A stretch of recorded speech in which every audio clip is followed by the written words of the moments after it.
One. Blog Talk Radio. Yo, what's up, y'all? Welcome back to yet another edition of Underground Wellness Radio. This show is about to be bomb. Forgot to say, brought to you by undergroundwellness.com, and also this week brought to you by Functional Diagnostic Nutrition. I've always tell people I have the dopest job of all time, and you guys can learn more about how to do my job at functionaldiagnosticnutrition.com. The website just got a major makeover by my web guy, so definitely check that out, functionaldiagnosticnutrition.com. I'm actually coming to you guys on location from Portland, Oregon today, hanging out here for the week, enjoying myself. Went on the most ridiculous hike of all time yesterday. It's called Dog Mountain. Took 3 hours to get up, an hour to get down, but it was definitely worth all of the trouble and all of the uphill walking and all that stuff. The view from the top was absolutely cool. I think Dog Mountain's in Washington. But anyway, let's see what's going on this week. What are my announcements? Let's see. Last week's show was a great show if you know that stuff. And I have to admit that a lot of that stuff probably went over a lot of people's heads. And so I'm sorry about that. It's really, really hard to get people who are like functional medicine practitioners to simplify stuff is the way that I really need it to be done. But still thought it was a great show. If you read the book, that show is very, very, very helpful in understanding some of the concepts in the book. But hopefully you guys listen to that, and it just kind of, got you to think outside the box and go, hey, it's not all about my TSH level that the doctor runs all the time. There's some other components to it, and, hey, maybe a lot of people out there actually went and got the book and are learning more about their health and their thyroid. Let's see, coming up on the show, next week's going to be a doozy. We got Rob Wolf of the Paleo Prescription. He's got a hot podcast. If you guys want to subscribe to another iTunes podcast, definitely look his up. It's called the Paleolithic Prescription. We're going to be talking about the paleo diet. He's really big with the CrossFit community as well, and he's got a book coming out very soon that is really highly anticipated. I'm psyched about that. The next week, we've got our Dr. Secret Weapon. I've been talking about this secret weapon on Facebook a lot. A lot of people are really looking forward to what it is. I've been pumping it up as a great recovery agent in between workouts, but there is a whole lot more to it, and I want to leave it to Dr. Secret Weapon to tell us all about it. And so that's 2 weeks from now. We got Todd Durkin coming up on the show in a few weeks. He's got a big announcement. You guys might want to go to twitter.com/Todd Durkin, Durkin, because he's got a huge announcement ready for you guys on Friday that I think you guys are certainly going to like. What else I got going on? I get back to San Diego tomorrow. We're shooting a Friday Fun Day video with Josh Henkin of Ultimate Sandbags, and that's going to be dope. I'm always into these things that you guys can just kind of put in the car and just pull out wherever and work out with, and so that's going to be a pretty sick video right there. What else I got for you guys? I need to stop bumping my gums here. Facebook. I had 650-something people in my friends request thing, and I was like, you know what? This has just gone too far. So finally, I opened up a kind of fan page thing, and so you can go to facebook.com/UWSean, and you guys can definitely click the little like button, and you guys can get all the updates and all the stuff that we do on Facebook. So that page is growing really, really fast. For you guys who want to call in, 347-237-5608. Again, this is going to be one of those bombshell programs that we've kind of got away from in the last few months or so, like, FDA stuff, some of the corruption and whatnot that goes on behind the scenes that affects every single person listening to this show and beyond. Eric Merola is our guest. He's the writer, director, producer of Burzynski the Movie. If you don't know who Dr. Burzynski is, you guys definitely need to know. You spell that B-U-R-Z as in Zorro, Y, N as in Nancy, S as in Sean, K as in kangaroo, I, as in me, myself, and I, BurzynskiMovie.com. Definitely watch the trailer. Definitely buy the DVD because it's going to blow your mind. One of the best, and I'm not just saying this, literally one of the best documentaries I've seen in a while. And at the end, there is just a bombshell that'll make you guys go, "Are you serious?" And we might drop that bombshell tonight. So anyway, getting to the interview, I first heard about Dr. Burzynski in Suzanne Summers' book, Knockout.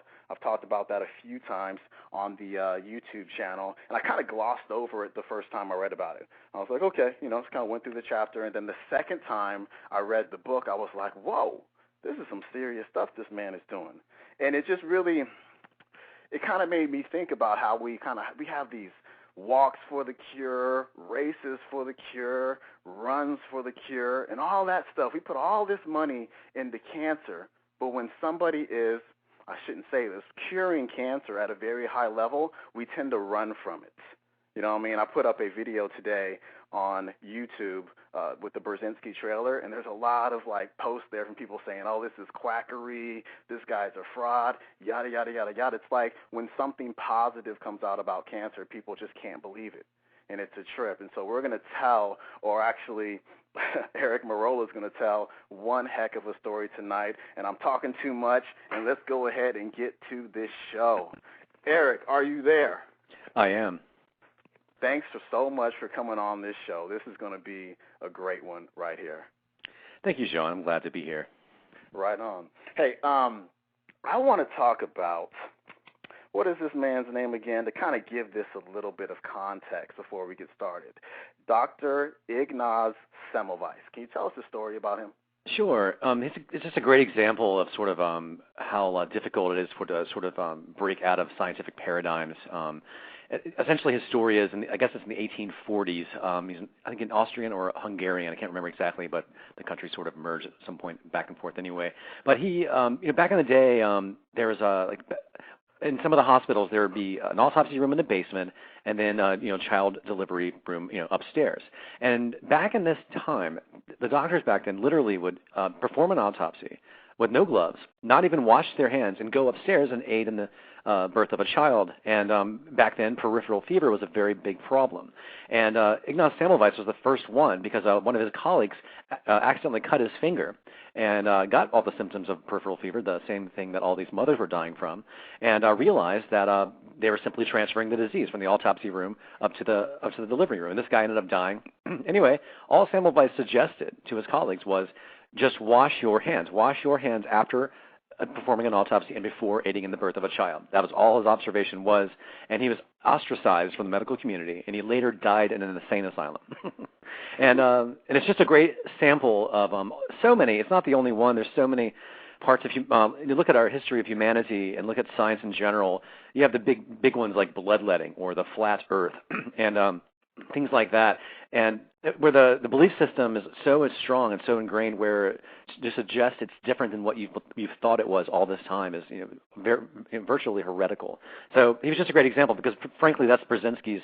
Burzynski's in the same sort of problem. He's in the same sort of situation. The only difference between Burzynski and, say, Semmelweis or even Pasteur is that today we have a multi-billion-dollar industry that's on the stock market.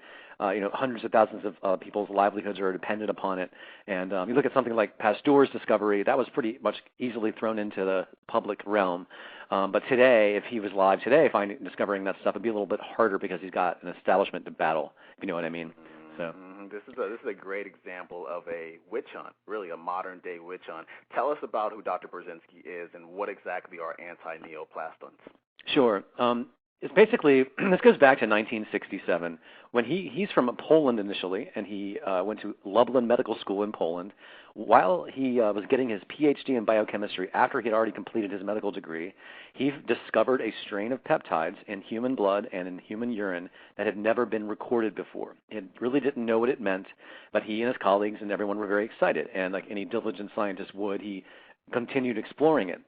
And fast forward a little bit, and he realized after testing these peptide levels in different people and different sexes and races and anything that would make sense, any scientist would do, he discovered that people with cancer either had a really low count of these peptides or, in some cases, almost were completely absent of them. So he simply hypothesized, perhaps, wow, if I can learn how to take from healthy donors, from human blood and human urine, obviously urine, you can collect more of that, you extract the peptides from that, and be able to deliver those peptides that were extracted to a person with cancer maybe would be helpful. No real idea what the mechanism would be other than replenishing the body of these peptides that are lacking. And so that's where the whole, if people go research Burzynski, where you hear about urine being used, and but the reality is he stopped using urine altogether in around 1980, and because it's very laborious to pull that much urine and blood, and not to mention the flack he got on top of all being a so-called alternative cancer doctor. So he's been synthesizing them from scratch, and he has patents on them, and he's been renewing the patents and advancing the discovery every couple of years, and so that's sort of like the big, the long and short of just the discovery of it and its basic mechanism. One other addition to it is when I mentioned he did not know the actual mechanism at the time other than replenishing the body.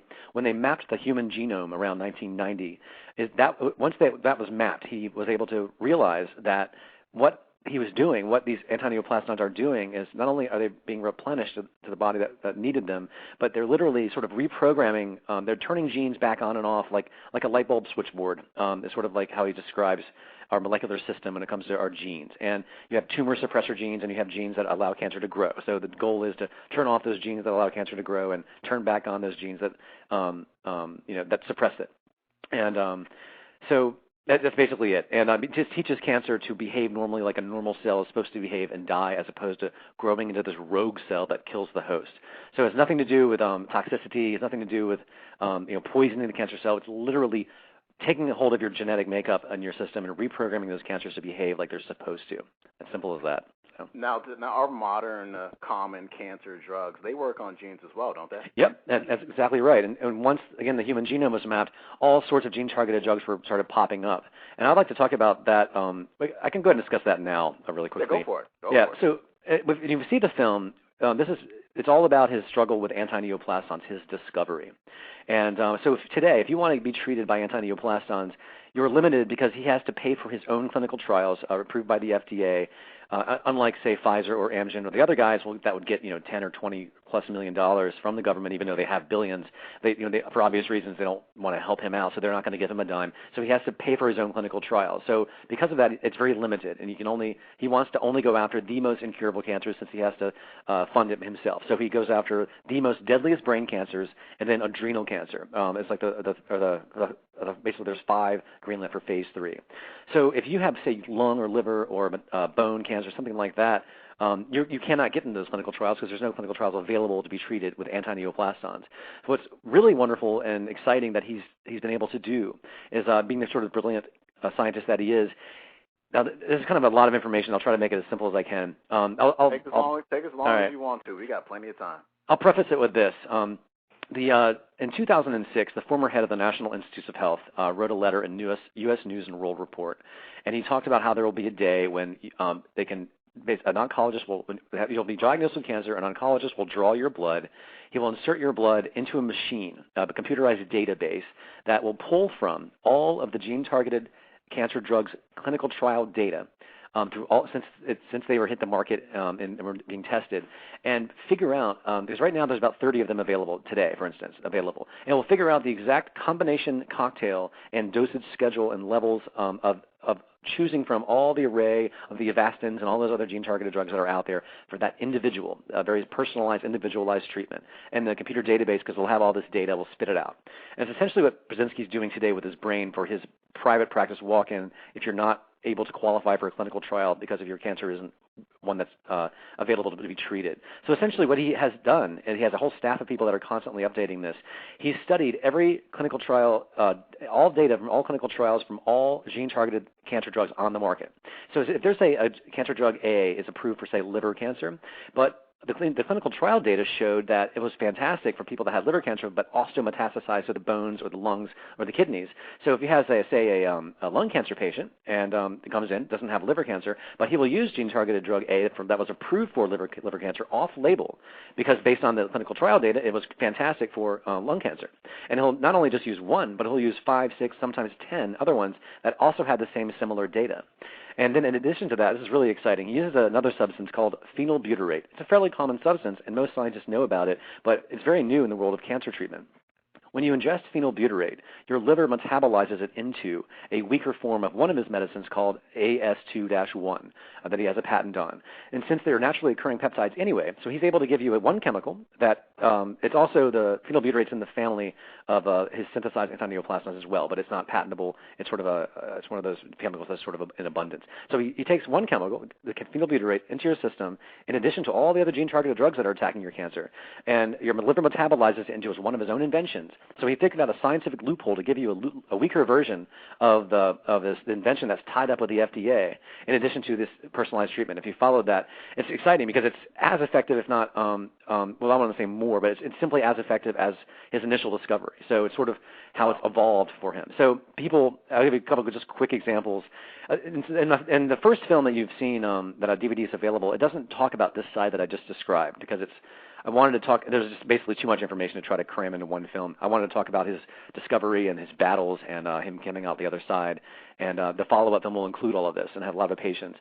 But because I interviewed all kinds of patients that were antineoplaston patients, like the film covers, and the personalized gene-targeted treatment that I just mentioned. And like, for instance, this one woman who's in her early 70s, she was from Atlanta. She went down to MD Anderson and was diagnosed with cancer. She had cancer riddled through her jaw. They told her they had to remove the bottom half of her face, give her a permanent feeding tube, take part of her femur, put it in her head, so she sort of had a complete face, but completely disfigured, couldn't talk or really eat properly anymore, and that was all they could do. So she refused it. She said, I'm in my 70s, that's ridiculous.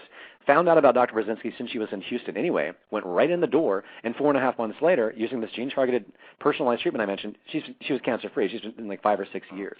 And it's over and over again. Another guy with colon cancer, very simple localized colon cancer, hadn't spread yet. And by the way, the woman I just mentioned with bone cancer in her jaw, she also had it spread to her lymph nodes, so it was accelerating. He got rid of all of it, and it's been 5 or 6 years. Another guy, colon cancer. He walked into MD Anderson again, and basically they said, look, this is textbook. It hasn't spread yet. We take out part of your colon, give you a little follow-up chemo and radiation. You'll be good to go. He's like 59. And living in Houston, he had heard of Burzynski. He said, no, I'm not doing that. I'm going after Burzynski because I've been following him on the news and I know about him. And I figured, and it's so great because he said, if this guy has been standing up against the FDA as long as he have, and he's still on his own 2 feet, there's clearly something there. And again, 3 months later, he's cured. He had to take like 78 pills a day. He's never missed a day of work, and there's virtually no side effects the way that Burzynski schedules it. So anyway, yeah, that's basically, I'll stop right there for a moment. The stories in this film are so compelling. I mean, there are people there who, are talking about their kids and whatnot, and the kid had, inoperable brainstem glioma and whatnot, and was able to survive when the other doctors were like, hey, let's give him chemo, but it's probably not going to work, but it's going to be really painful and they're going to die in pain. And it was cool that there was an alternative for it. I'm sure there's a lot of people out there who just think that you're blowing smoke right now. Do you have any statistics or anything, any comparisons of antineoplastin 5-year survival rate versus chemo and radiation? Sure. Basically, you mentioned brainstem glioma. That's a great one to start with. Never before. A brainstem glioma usually occurs in kids, and there's only about 300 children a year in the United States that are even diagnosed with it. And it's so deadly. It's inoperable. It's in your brainstem. It's so deadly and so lethal that the FDA and pharma have not even been able to approve a single chemotherapeutic agent to even treat it because of how impossible it is to treat. The only other option is radiation, and all it does is extend your life. And one of the patients in the film, and some of the past clinical trial data show, but one of the patients talked about how she was told that if she underwent this radiation therapy, her pituitary gland would be destroyed, so she'd be stuck in a 7-year-old body. If she did survive, she would be deaf. Her ears would become deformed and burnt because of the way they have to shoot the radiation, the angles they have to send it in, and she basically ended up as a vegetable. So, but maybe she would be alive, maybe. And never before in the history of medicine, this is a really big one, ever, as any experimental clinical trial for any pharmaceutical company, period, they've never been able to cure a brainstem glioma in a child. And Burzynski has 2 or 3 dozen cures. So he's the first scientist in the history of medicine to have ever cured this condition. And the statistics are like this. I didn't bother in the film talking about partial responses, stable diseases, things like that, even though that's what pharma uses to get their stuff approved. But I just focus on the cures because really that's what people care about. So here's a quick example. In a whole group of brainstem glioma patients treated with radiation and some experimental chemotherapy, because, again, the whole point of a clinical trial is to experiment. Out of 107 patients, none of them made it to the 5-year mark. None. They all died. And Burzynski's trials, and this is the same condition, just using only his medicine compared to the chemo and radiation group. He had about at the 2-year mark, about 60% of them were still alive. At the 5-year mark, 27.5% of them are still alive. And one of them is in my film. Some of them have been alive 10 or 20 years. And so it clearly far surpasses what mainstream medicine can do, especially for this condition. And the same goes for a lot of other brain cancers. Glioblastoma, which is what Kennedy had, that's a really bad one. I interviewed 2 patients that I'm going to add to my website and show the medical records and everything. That clinical trial data also, it's not that impressive, but since no one's ever been able to really be cured of that either, if it's inoperable, using chemo or radiation, they've never been able to cure that really either. As far as any indefinite 5-year survival, Burzynski, that one's really low. It's like under 10%. And then in colon cancer, they just finished huge phase 3 trials in Japan for colon cancer. Japan's, by the way, really excited about this, and the government, unlike here, is very supportive, and they're giving them backing and everything to push it. It's going to be approved there long before here. But it was like double and triple the length of time people were alive with colon cancer versus conventional treatment over there. So that's just some quick ones for you. But I'm sorry to interrupt you. I'll say one more thing. What's important for people to understand is that this is not just saying this based on, this is Burzynski's numbers. This is the FDA, our very own Food and Drug Administration's very own data that they authorized and supervised. So it's not like it's hidden anywhere. It's out in the open. It's been published in medical journals, and yet it's still no one knows about it, and yet still it's being sort of dragged to be moved forward. So. And when you put these statistics on the screen, on the bottom, this is what I really love about your flick, is that you source it. So the last few days I've been posting stuff on my Facebook, and at the bottom it says source, and it can be spelled out for everybody, so it's not under contention at all. Another thing I thought was really cool, because I'm just nosy like that. I was watching the film. I watched it like 3 or 4 times, and I looked up on Facebook, well, I'm not going to say which one it was, but one of the kids that was a cancer survivor in your flick. And it was really cool because I found him on Facebook, and he was like, just living a normal life, or a young man, and I just really dug it because without Dr. Burzynski, that kid would have been gone a long time ago, and it was just really, really cool to see that. Let's get into, you know what? I skipped the question. Are there any side effects?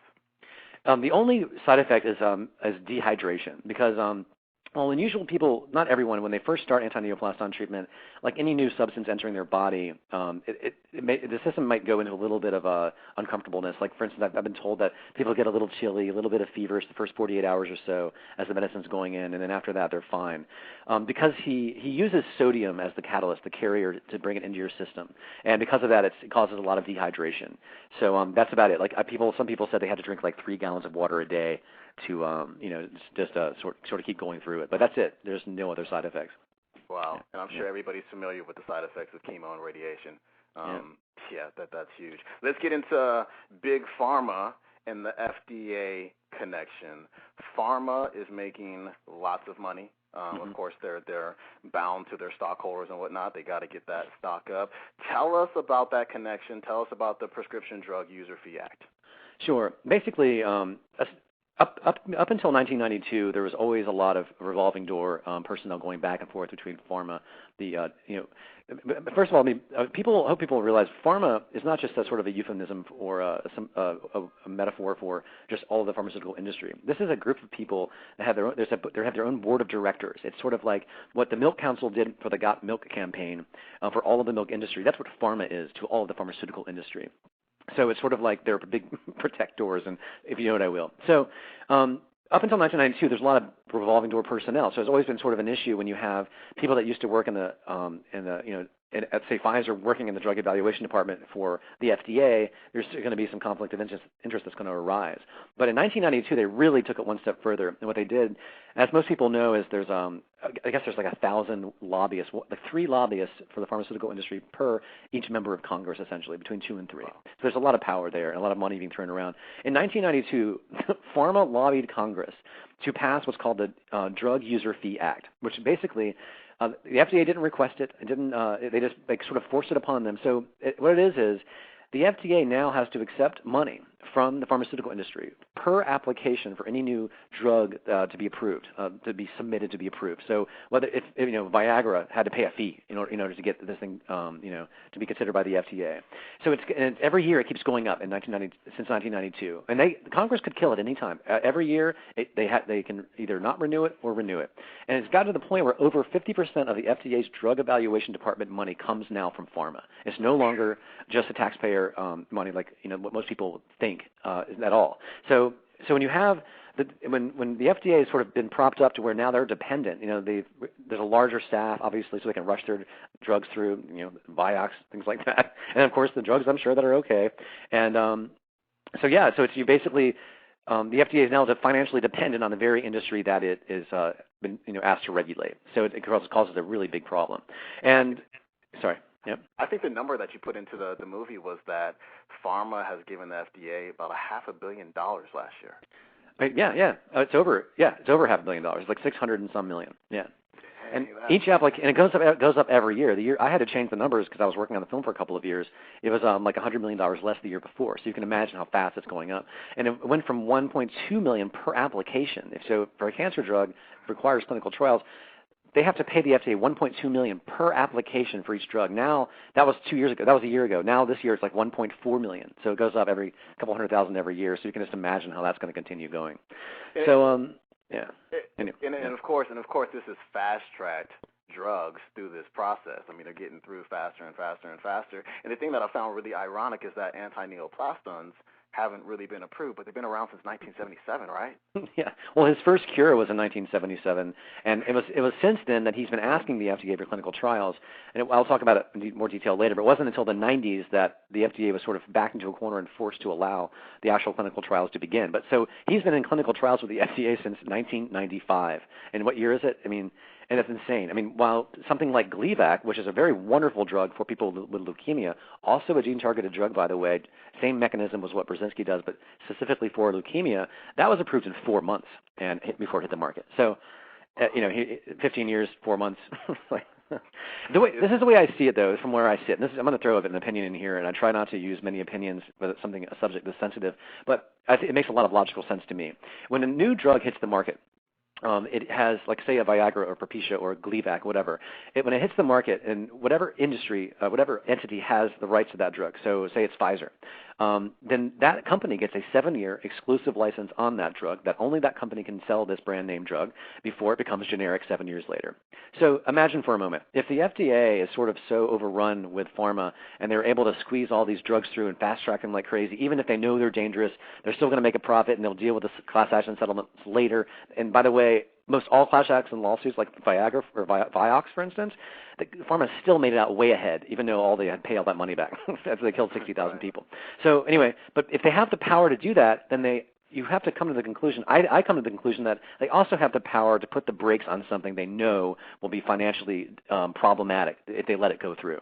So imagine for a moment, even if Pfizer, and by the way, this I won't get sidetracked, but even if Pfizer partnered with Burzynski and worked together and to help get this drug approved, and they said, look, we're going to help making it and distributing it worldwide, and we'll work together, and it hits the market.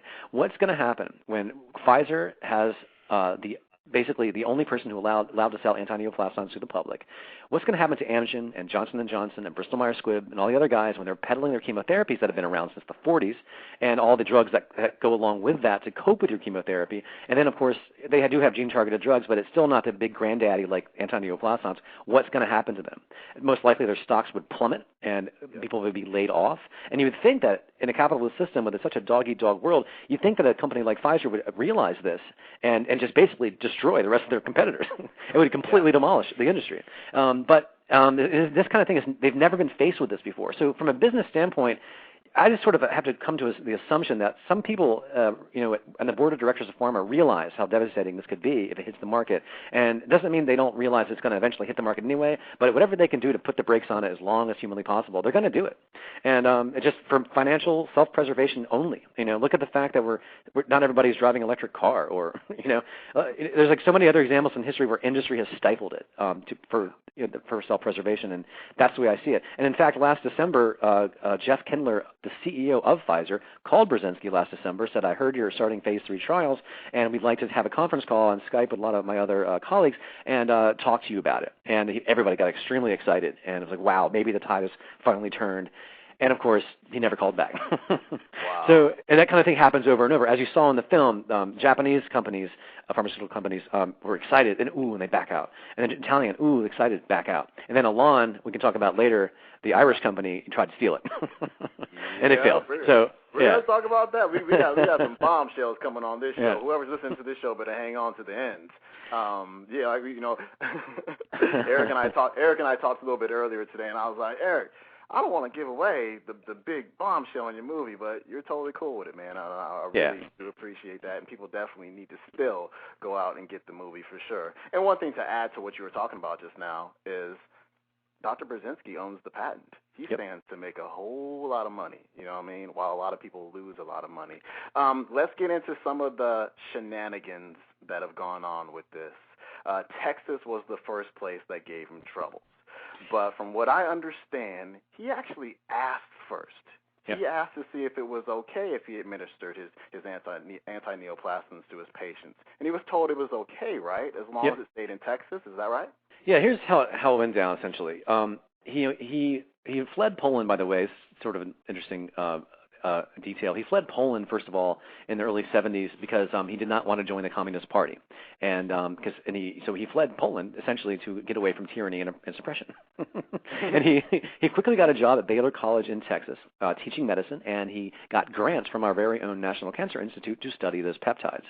So very early on, our government was helping him. So then Baylor College and the NCI said, wow, these really have promise. Let's bring it in. We'll bring it into the quote-unquote establishment. However, you're going to lose control over it, and you'll just be our employee, and that's that. And he said, well, no, I'm not doing that because I'm not taking any chances with that, period. So you got to at least let me have some control over it where I can have some say, keep it from being shelved or whatever, or redeveloping it or weakening it for whatever reason. Wasn't going to do that. So he talked to a legal team and just said, just for the heck of it, being the sort of ambitious renegade guy sort of that he is, he asked a group of lawyers to look into the law to see if he was able to treat cancer patients, specifically late-stage terminal people at the end of the road, just like there's nothing else available is what his goal was. And without the FDA being involved or without getting any legal trouble. To his absolute astonishment and pure luck, and it was the only state left at the time that had this loophole in the law. But essentially, we call it a loophole, but frankly, I think it's a bastion of example of freedom. But that is, if any medical doctor or scientist in Texas, any medical doctor that had his own discovery and it was making this medicine on his own premises, giving it to his own patients in his own establishment, and as long, especially in the cases of people that had no other options available for them, there was nothing illegal about doing it as long as that medicine didn't leave the state of Texas and there was no interstate commerce exchange of money for the thing to leave the state. So it was one of those great little state laws that this country sort of founded upon, and that he had working for him. And he told the Food and Drug Administration what he was going to do. He told the Texas Medical Board what he was going to do. They all shrugged their shoulders and, frankly, probably didn't even believe anything was going to come of it. Got his first cure in '77, and all of a sudden the heat started building up. And he was on Sally Jesse Raphael like in 1983, and with cancer patients cured, on the show. He was on Oprah Winfrey in 1985 with cancer patients cured, 86, her first year on the air. So. And it started to explode, and the more popular he got, the more the Texas Medical Board and the federal government came swooping in harder and harder and harder. And he would just repeatedly have to report to the Texas Medical Board with these just trumped-up imaginary charges. And what's really kind of comical is they were saying, "You're breaking the law. You're clearly breaking our laws. You're not allowed to do this." And in court, they weren't able to prove that he was breaking any law because no law existed that could have been broken. That he was, it was an imaginary law that was not there. So he just won over and over and over again. He just kept kicking their butt in court. And the more that happened, the more pressure the federal government came in. They started raiding his clinic. The first raid was like in 1985. I mean, they raided his clinic 2 or 3 times, guns drawn, scaring the hell out of patients, and again, then they took him through 5 grand juries. Most people, 1 grand jury is all you need for an indictment, but to go through 5 and over a course of 10 years, and it got to the point where some congressmen finally sort of grew a backbone and stepped up and started having congressional hearings that I show in the film, saying, putting the FDA on the spot and saying, "What are you doing? Why are you doing this? He's not breaking any laws. He's not doing anything wrong. What's going on?" And of course they couldn't give a straight answer, and as you can imagine. So, you want me to keep going? Well, we kind of went from Texas to the FDA. I'm sorry. It's all good. Actually, let me give you another question. The efficacy of anti-neoplastons was never at issue, right? No. And the Texas Medical Board admitted so. In fact, the first case, they tried to argue that the first sort of round of harassment, they tried to say it doesn't work. They said, you give us a bunch of patients' records, we'll have our, quote, expert oncologist review it, and then we'll leave you alone if we think it's okay. So they did. And it was like 4 years later, they suddenly just said, he gave them all the records and never heard back from them. And figured out, well, clearly they realized what's going on. And then 3 or 4 years later, they came in again with another charge. They just basically amended the last charge and wanted to take him back to court. And in that case, which is really exciting, is one of the guys who visited his clinic in '91, which is another part of the movie, the story that ties back to the other thing we talked about, the big bombshell at the end. The actual founder of the neuroradiology section, like the brain cancer specialist section of the National Cancer Institute, the man that founded it, he teaches radiology at Georgetown, or at least did at the time, he decided to show up in court in Burzynski's defense and testify on his behalf to say, look, it works, this is ridiculous, you guys, I've never seen anything like it. I work in brain cancer my entire career. We've never seen cures like this. It just doesn't exist. And then when you do have a cure, usually the person's a vegetable from all the chemicals. And here are these people having children, no fertility problems, and they're going on. And so then the Texas Medical Board said, okay, well, the efficacy has nothing to do with it, but we want you to stop anyway. So if it wasn't tragic, it'd be really hilarious. And today, so they basically kicked their butts over and over again. The 90s, it really finally kind of came to a head and stopped. But now, what's really interesting is they're leaving the anti-neoplastons alone. Now, what the Texas Medical Board is doing today, in 2010, is that the personalized gene-targeted treatment that I just described earlier in the conversation about using the gene-targeted drugs available to every oncologist in addition to the other treatment, because he's taking so many patients away from like MD Anderson and the other cancer centers in the area. In Texas, you're allowed to make an anonymous complaint against the doctor. So, and it's by law, it's how it is. The doctors in Texas, not just Burzynski, have been trying to change this for decades, and they can't because it's such a nuisance. So, and they use this anonymous complaint system to compete with each other and try to put each other out of business. It's just horrible. So, Burzynski has to go in every couple of months because some anonymous complaint of some patient that was walked out of MD Anderson, cured by him, but they're going to complain about something that he did, and they have to investigate it. Therefore, he has to go to Austin and sit in front of them for a whole day and deal with it. It's just another form of harassment again. Wow. And the last meeting, which is really, again, funny, is that they said their so-called expert oncologists were incapable of deciphering his methods of this gene-targeted therapy, personalized treatment that I just discussed earlier, when you use the 30 or so different gene-targeted drugs available and picking from them based on the data and then using these other substances, the other substance, they weren't able to fully grasp it, and they literally said to him, we have to reschedule because we're not qualified to understand what you're talking about. Wow. Yeah, I can't believe this is still going on, you know what I mean? And while it's going on, he seems so cool. Like when you're interviewing him, he's like, oh, yeah, they did this, they did that, the other. He seems so unfazed by it. Like it's because I've seen some old footage of him, some B-roll back in the 90s, and when they were all coming after him all at once, he definitely is known to lose his cool. But because of the language and the accent, you sort of can't understand him, like when he gets really angry. But I think he's also been on camera enough and been harassed and pushed around enough to just sort of keep his cool. And you kind of have to. But he is that kind of guy anyway. He is completely confident and completely knows what he's doing and doesn't waver at all and there's no reason to really be nervous. And then when they were trying to throw him in prison, he still sat there going, I'm going to get through this just fine. This is ridiculous. It's like, He's got nothing to hide, you know what I mean? And he's doing the right thing as well. Now, we went into the FDA a little bit. I mean, they raided, they threatened propaganda, they wanted to put him in jail. They went through 5 grand juries, I believe, and didn't get an indictment. But in 1995, he was indicted. What was he indicted for, and what was he up against as far as It was basically, at this point, because they were so distraught. I guess the government was so distraught about not being able to get this guy pulled out of society. The FDA started talking to the insurance companies, you name it, everybody from every level. They got the post office involved. So the big thing was trying to accuse him of interstate commerce, what I mentioned earlier, because if they could get him, find him breaking that law, then they've got him. But he, of course, didn't want to break that law because he didn't want to jeopardize everything he's built.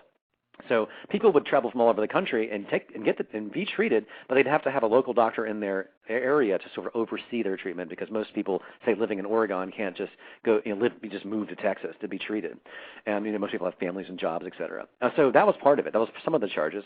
Then when he started actually filing insurance claims for the treatment, so people obviously want to have their medical insurance cover the treatment. So he listed it as like a sort of a random, quote unquote, other chemotherapy drug. When you have listed on the form that you submit back to the company, and they were honoring it over and over again. Then when they realized what it was, who knows why they were upset about it, because in a way they were paying out less money than they would for chemotherapy or something else, especially when you're treating people and they're getting out of the woods really quickly. But they tried to accuse him of insurance fraud because he was, quote, lying about what he was filing, claims for. So they say, well, this is not a chemotherapy, but even though, anyway, so that was part of it. Then the post office was involved for the interstate commerce part, and then they tried to charge him for mail fraud as well. So it was 75 counts of this conglomerate of every major establishment related to this insurance, the post office, the FDA itself, and you name it, all coming down with a big tornado at him. And again, the first case, the jury said not guilty, and the FDA took him back to court and not guilty again. 2 sets of jurors, 2 federal trials, $60 million the FDA or the federal government spent trying to throw him in prison, and they failed because he wasn't doing anything wrong. And the jury clearly, sorry. What I thought was super cool is how the jury went to bat for him. Yeah. His patients went to bat for him. There's some really cool stuff. The jury thought it was absolute nonsense. They're like, are you serious? When I found out, looking through all the archival footage, when I found out that the jurors themselves from the first trial went back to protest in front of the courthouse during the second trial, I just, wow. Yeah. It's crazy. Yeah. In fact, one of the jurors from the second trial showed up in my New York City screening. I met him, and it was exciting. He's like, I'm still a big supporter.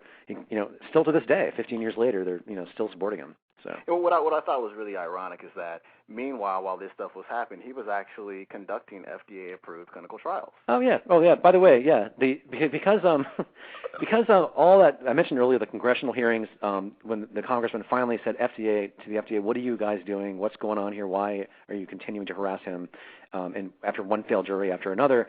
Because of that, it was just so interesting. The FDA, because they put so much pressure on him and caused so much, and raised so much heck, basically, and got all these congressional hearings going, all these patients were traveling from all over the country to go down and yell and scream in the congressional hearings. Because of that, all that pressure, the FDA, after a decade or more of saying, we'll not allow you to ever conduct a clinical trial with this, they were forced to open the clinical trials for him. So the patients would not basically be sent to their death, because he was able to prove that all the patients, because if he was thrown in prison, then the treatment would just stop. And all the patients would be left there without any other treatment. And in many cases, as you saw, these incurable brain cancers, they had no other options. Burzynski's treatment was the only option and was showing it to work. So the FDA shot themselves in the foot and by doing all of this and forced him to open the clinical trials. So while he was being prosecuted, he was treating patients in FDA clinical trials. So the very institution trying to throw him in prison was cooperating with him and conducting clinical trials for his patients. So yeah, that's how ridiculous this is, and it even gets crazier in a minute. Let's go to the phone lines. I think we got Morley on the line here. Let me try to get him on, if this will work. Morley, is that you? Caller from the 847? Nope. Are you there? I think that's Morley. He might be a little distracted right now. Oh, because there's a delay in the radio. Yeah, we'll get back to him in 2 seconds. Let me take him out. There we go. Perfect. Let's keep rolling. Let's switch gears a little bit. Why didn't Dr. Burzynski look for a pharmaceutical company to work with, or did he? Well, yeah, he did. He wanted nothing more, and still to this day wants nothing more than to actually work with one. And so essentially, there's many pharmaceutical companies that were sort of entertaining him, but I just mentioned a few in the film. There's a Japanese company called Chugai who was interested, and then there's an Italian pharmaceutical company called Sigma Tau that was very interested. And both deals evaporated, and in their own letters say so when they're sort of like these sort of stopped the contact, said we can't do this anymore because of the inability to get the FDA to cooperate. Because they knew that why would we pick up this drug if the FDA is going to just not let us get it approved anyway, because of all this political nonsense that's going on. So then, what happens? So he ends up treating the CEO's sister-in-law of Elan Pharmaceutical, a big pharmaceutical company at the time from Ireland, based in Ireland. And so it ends up curing her, or I don't know the details because of doctor-patient confidentiality, exactly her outcome, but it was enough to where the CEO got excited and said, oh, my God, this is amazing. She was terminal before, and now she's doing well. Let's investigate this. So Elan finally opens their doors, and I have all the documents showing they were all the finances they had worked out. Everything was ready to go, and they suddenly decided to. Well, I don't know if I should continue of that yet, but yeah, I can talk about what happened with Elan and why it fizzled, but I don't know. It's sort of go ahead, do your thing, man. Go ahead. Well, essentially, antineoplastons, the patented antineoplastons. There's two of them. One is A10, and it consists of something called phenylacetylglutamine. I can't even really pronounce it. And there's AS2-1, and it's phenylacetate and I have one other substance, and I can't remember the exact name of it. But because when he patented this discovery, all the other chemicals could be patented except for phenylacetate. But phenylacetate wasn't really an anti-cancer substance per se, and it wasn't really crucial to the treating of the cancer part, but it was crucial to the sort of chemical itself. It sort of like was a necessary ingredient just to help keep it together, basically. And because they found out that phenylacetate was never patented, and Burzynski was advised he couldn't even patent it, so he didn't bother. They just suddenly they just pulled the plug on it. They said, well, we have reason. We found out that this substance isn't patented, so our whole deal is off. And so and that's when, of course, they recruited one of the scientists, and they tried to they basically so it gets really convoluted. Essentially, he had been given permission to conduct his own clinical trials at the National Cancer Institute around this time, around 91, when Elan was involved. And this would have been the first government-sponsored clinical trial where government money is being used, and it's in the National Cancer Institute is involved. And so once Elan canceled out, then they went behind his back and with one of Burzynski's own scientists and decided to start testing this little single ingredient called phenylacetate. Even though Burzynski told them 12 years, for the last 12 years, he said this is inert. It does not work. But they ignored it, and because they wanted to have the big product and the big prize, they decided to try it anyway. So Elan and one of his own scientists and the NCI tested this substance called phenylacetate, and spent like $20 million testing it, and it just fell flat on its face. And they sacrificed a lot of people who went into these clinical trials being very hopeful when Burzynski told them it's not going to do anything, and of course it didn't do anything. So that's basically sort of the long and short of just Elan's participation, but it's not all of it. But want me to go ahead and go on? So let's just back up a little bit. All right. So one of his kind of assistants. This is such a cool. It's like a soap opera, crazy, compelling story. So one of his assistants was like Dr. Samid, right? Right. And so she was working with him, and she knew about all the ingredients and whatnot. And they found out that one of them was patented, and so she ended up working for Elan, right? So she's kind of a turncoat in a way, right? Yeah.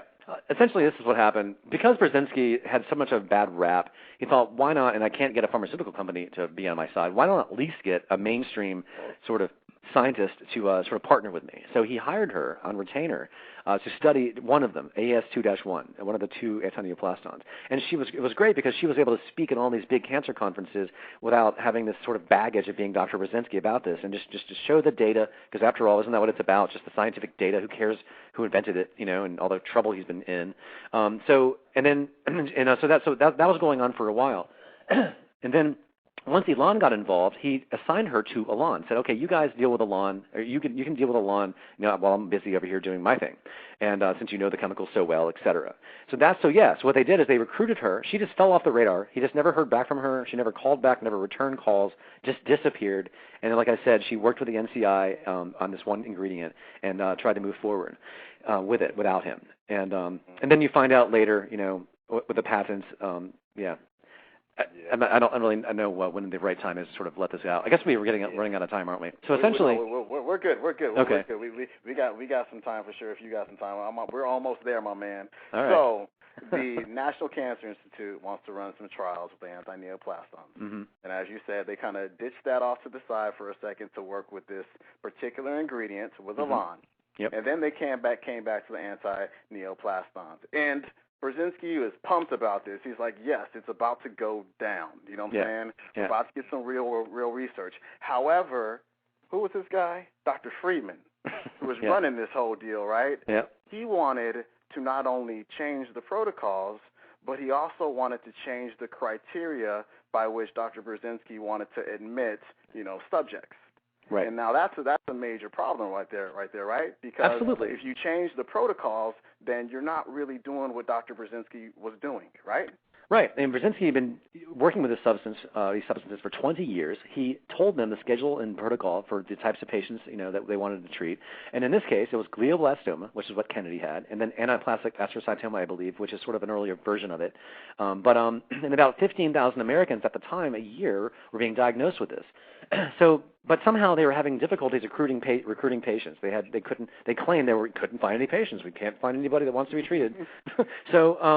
So what they did is, behind his back, without even consulting with him, they just decided to allow in patients that were not really within the criteria of what the protocol was for. So in a clinical trial, it's very specific. I mean, that's what science is. You got to get very specific and follow exactly, whatever you need to do.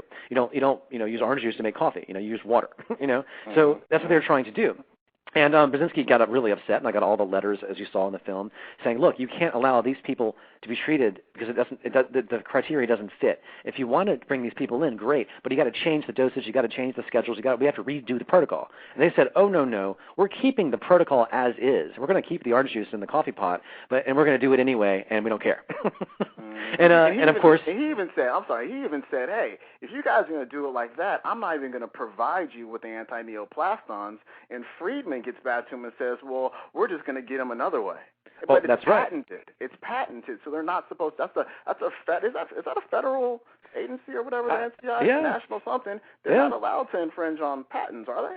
Absolutely not. And that was a threat. I mean, you find out later that they moved forward with that. But in this case, Burzynski said, "No, I'm not going to give you any of my medicine unless you follow the frickin' protocol." And they said, "Well, we'll just make it ourselves. Forget you, screw you. We're just going to make it ourselves." And of course he said, "Well, good luck with that. That's a major violation of patent infringement." It's like, I can't believe a federal employee would just threaten me with patent infringement right there on paper. Actually, put it in writing. So not only did they break all protocols, and Burzynski tried to put the brakes on it. This was on the news. I got all this footage from the mainstream news covering this event of these clinical trials. But then they even went so far as they diluted the medicine. And the reason Burzynski found out about it was all these patients were having fluid retention. They have all this extra fluid in their body. And if you remember earlier, I mentioned how dehydrating it is. He's like, we've never seen fluid retention in a cancer patient being treated by this.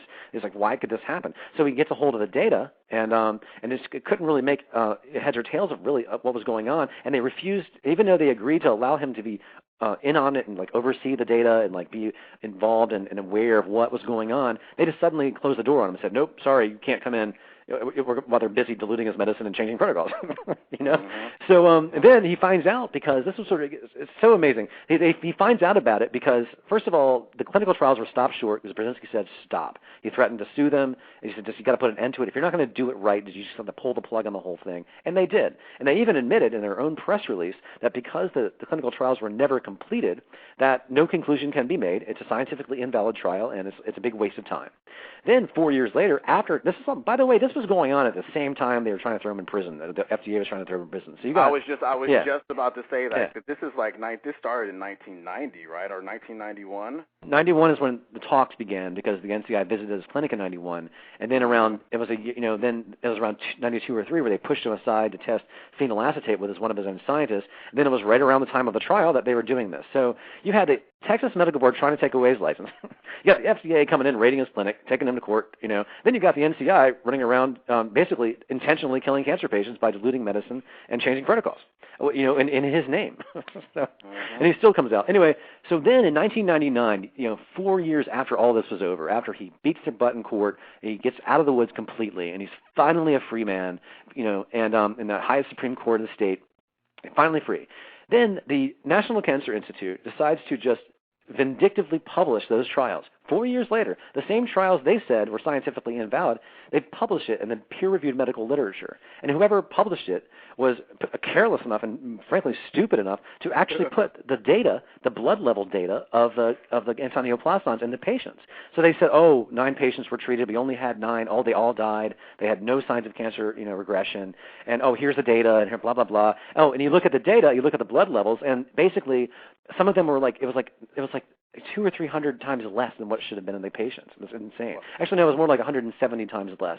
It was minuscule, so they diluted it, and they were just giving people saline solution. And I didn't put this part in the film because I can't prove it. I only wanted to put in there what I can prove. But some of the patients complained about how they knew they were diluting it. They were talking about it, and it was all happening right in front of them. And he even had some people on the inside he was getting mysterious faxes from employees from the NCI, sort of giving Burzynski a heads up. So he had people in there realizing how wrong everything was going down and started giving Burzynski alerts, which is how we got some of those documents as well. So, yeah, it's just so bad on so many levels. Do you think that research was intentionally sabotaged? Well, I mean, clearly the data shows it. I mean, if that was taken to trial in court and some lawyers looked at it and they battled it out between the defense and the prosecution, I don't know how the prosecution would, I don't know how I don't know how it would lose, because you have all the protocols they signed off upon. You have the internal letters signed by Friedman himself and Burzynski back and forth with Friedman saying flat out, we were not going to change the protocol. We're going to put the orange juice in the coffee maker, and just refusing it all. Then you have the actual lab data showing they not only did they break the protocols, but they diluted the medicine as well. So what else would you need? I mean, as far as I can say, it's like premeditated murder of 8 or 9 people. So that's just, I know it's a really big thing to say, but yeah, I mean, I don't know. I mean, yeah, I don't know what to say. What sucks about that is that trial, why I needed to put that in the film is because that trial is what all these scientists and oncologists point at and say, oh, no, see, the NCI tested this. It doesn't work, you see. And no. That's the peer-reviewed data, you see. And that's what I had to show in the film to help people understand that data is irrelevant and it's scientifically invalid. It needs to be retracted from the peer-reviewed literature entirely. And that came out after he got over the whole FDA thing, which is quite interesting. Eric, let's drop some bombs on some people. We talked earlier about the NCI visiting what was it? A site visit to Dr. Burzynski's place, right? Yep. And in 1991, when Burzynski got more and more popular, people were sort of talking about him. The NCI finally did the responsible thing, being the government cancer agency. They brought down like a half a dozen or so scientists to visit this clinic, check out the medicine itself, review the patient data, and verify for themselves if what he was doing was legitimate. And it was legitimate. I have the documents on the website, the original documents from that time. They're in the film, showing that there's clear anti-cancer activity going on with like glioblastomas, again, like what Kennedy had, a lot of other very deadly brain cancers. So after that happened, and I mentioned earlier that they brought in one of Burzynski's own scientists. What Burzynski didn't know at the time. And 17 days later, okay, I'm just going to say it. 17 days after they visited his clinic in October 1991, 17 days, by the way, I've got to say it again. 17 days. The National Cancer Institute and the Food and Drug Administration, which is essentially the Department of Health and Human Services, because that's the name on the document. The Department of Health and Human, our government. The U.S. government. Yes, go for it. Our government had, since they already had Dr. Devort Samid sort of in the throw, working with them, they used her and listed her as the inventor of a patent on Burzynski's antineoplaston AS2-1. And this thing was filed 17 days after they visited the clinic to verify for themselves that it worked. So, and he didn't know about it until after he got out of the trial and got free, because it took several years for the patent to ever get approved. So it's not public knowledge until the patent is out there and approved. So he found out, they ended up filing 11 patents. The very same people in the federal government, or the same entity anyway, and in some cases the same people that were trying to throw him in prison and remove him from society and put him in prison for the rest of his life. And those same people were filing duplicate patents of his medicine all along the way, which is why the 90s were so intense with all the grand juries and all the raids as well, because they knew they had it. So all they need to do is get this guy in prison. Well, hey, we'll rig the clinical trials, make sure the world thinks that thing doesn't work. So he's a criminal and it doesn't work. And then we'll just run with it and change the name and off we go. Or maybe they were going to shelve it. It's hard to say. I sort of have to infer at this stage. But the patent itself says it was designated for the government for, quote, governmental purposes. And when you read the patents, again, 11 of them, they filed 11. And when you read the patents, it reads like a Madison Avenue like advertisement for his treatment. It is just glowing how unbelievable it is, and how conventional chemotherapy and radiation is archaic, and it causes cancer, and it promotes metastasis. All this amazing information they would never say in front of anybody. There it is in the patent. Can I jump in real quick and Sure. give everybody a quote that's actually in one of the patents? Yeah, please. It says, word for word, current approaches to combat cancer rely primarily on the use of chemicals and radiation, which are themselves carcinogenic and may promote recurrences and the development of metastatic disease. That's what it says in the patent. Yeah. That's crazy. I about dropped the document when I read that for the first time. And at the same time, like you were saying, it was just glowing. It says these anti-neoplasms are great for this type of cancer, this type of cancer, all these other types of cancers. But at the same time, they were harassing this guy and trying to put him in jail in order to clear the room for them to get the patent, and for them to profit off of it. Right. Crazy. That's crazy. And the thing is, if you think about it from a logical business standpoint, it was the only responsible thing to do. As awful as that sounds, if you're going to live in a capitalist system, they have to do it, because if they let it loose, it's just going to, first of all, it's going to set a precedent that anybody else can be a free person, a free scientist, and think for himself and invent his own stuff and try to do it without the institution.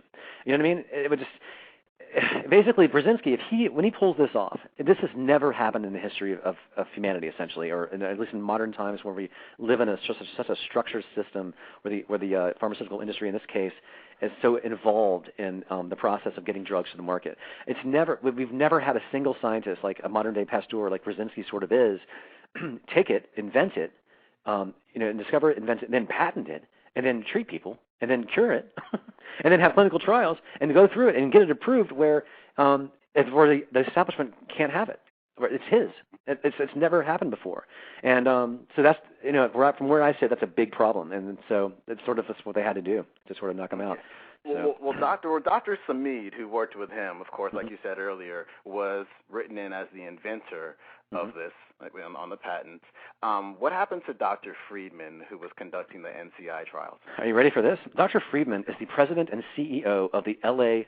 City of Hope Cancer Hospital in Los Angeles. Yeah. Mm-hmm. The biggest cancer hospital on the West Coast. He is the CEO of that hospital. Amazing. And he actually went to work for the FDA, right? Oh, right. Oh, yeah. And by the way, after Friedman's running around overseeing these trials at the NCI, that they're changing protocols and basically diluting the medicine, after a decade of failed grand juries, a decade, as I mentioned earlier, in the 90s, Friedman, mysteriously, and the patents are involved here too. So you have these patents filed, 1, 2, 3, all the way up until 11, right? And then that's all. They're all patented and ready to go, or they're all submitted. And then you have the NCI trials are basically falling apart and being destroyed that he was involved in. Suddenly, after a decade of failed grand juries, Friedman leaves the National Cancer Institute and moves and gets a job at the Food and Drug Administration as Deputy Commissioner of Operations, working directly under the commissioner at the time was David Kessler. And then magically, a month later, they get their magic indictment. That's crazy. I know, and I have no proof of what his involvement is, but all you have to do is sort of look at the events and just sort of scratch your head and go, wow, that's very interesting. Right. A couple last ones for you before I let you go. Sure. Dr. Burzynski had a patent on this. How does the patent office approve something that's already patented? You know what? There was just an article about 2 or 3 days ago that I saved because I wanted to go back and read it, but it was about what a mess the patent office is. So yeah, it's a good question. I mean, was it just error, or because they are also a government office, was it intentional? It's hard. I don't know what to tell you. And I've had people walk out of the theater who have their own patents and get really sort of angry and say, I have patents, and there's just no way the patent office would ever do that. It's not possible, blah, blah, blah. And I said, well, sir, I mean, you have to understand that what you're saying to me is what you believe. It's not what happened. And clearly, this happened because they're the chemicals, and they're the uses. It's for cancer. It's not like they patented it for athlete's foot. It's for cancer. So it's the same substances. So I don't know really what else to do. And then you add to that they used one of his own scientists as the inventor. I don't mean to laugh, but it's sad. Yeah. It's funny, but it's sad at the same time. And like I said, it's like a soap opera. When I got to that point in your film, I was like, "Are you serious?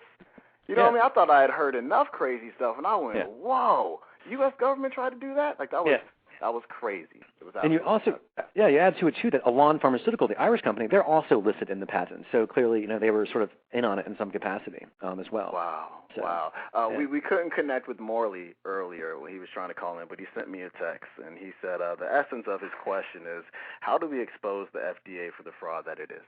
It's really hard because just last January, I have this on my website, by the way, and I emailed it out recently, but just last January, 9 FDA scientists wrote a letter to Obama's transition team leader, John Podesta, I believe his name is, and it was like this 8-page letter saying how, and they said, quote, the FDA is fundamentally broken and failing to fulfill its mission. So we have been asked to approve things that clearly should have never been approved, and if we don't do it, then or if we don't write glowing recommendations for it or things like that, if we don't change our own scientific data to match what the management, quote unquote, management prefers, we will be chastised and punished and all these things. They were talking about how most of the mammography machines in our country don't work. And it's right there, and the FDA's own scientists admitting it. And and this was given to Obama's transition team leader, and still nothing has been done. Nothing.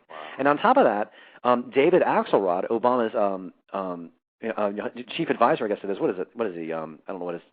Anyway, David Axelrod is, I guess, he's one of his advisors. He's been around forever.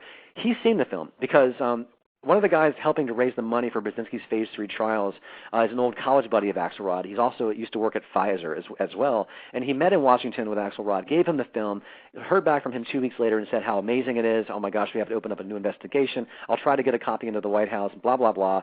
And again, that was like last November. It was a really rough cut of the film before it was really totally buttoned up.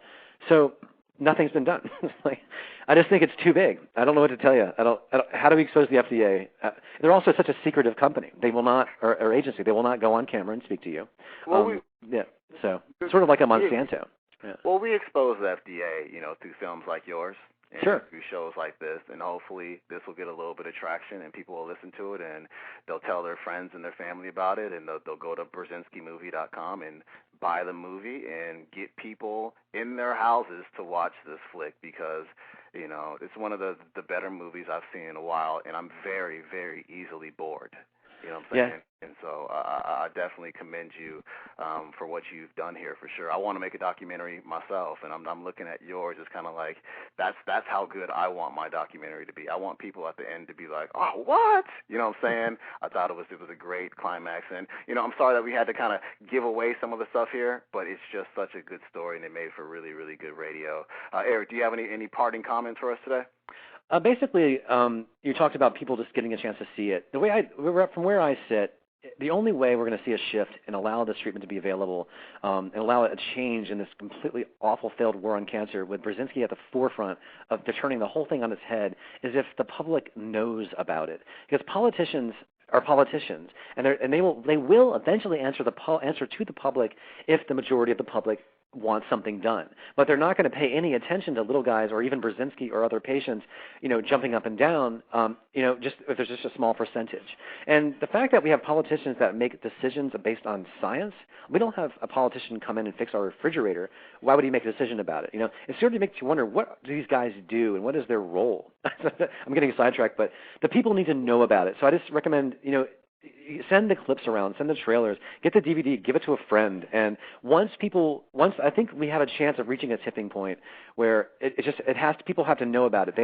Burzynski has to be synonymous with cancer if you want to see some progress. And I think the politicians will eventually pull back and let this occur. And most of them don't even know about it. But that's all I can tell you. I mean, of all the other things in our society, the oil companies and the banks and everything else, people sort of sigh and shrug their shoulders.